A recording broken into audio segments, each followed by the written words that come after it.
せーの。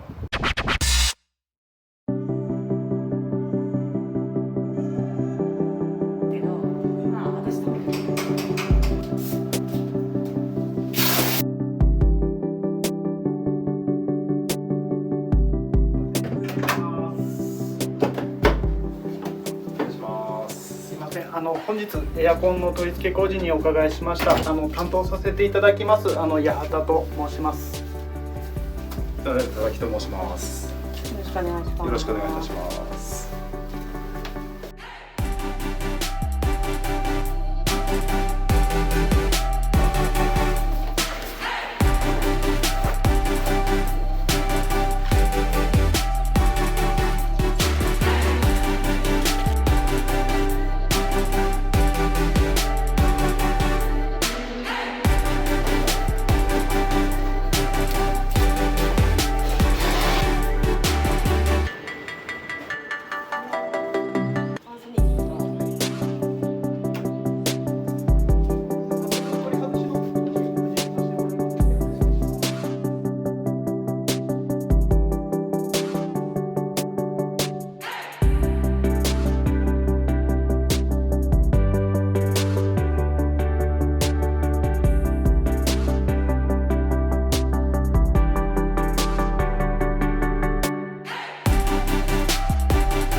これで、工事はすべて終わりになります。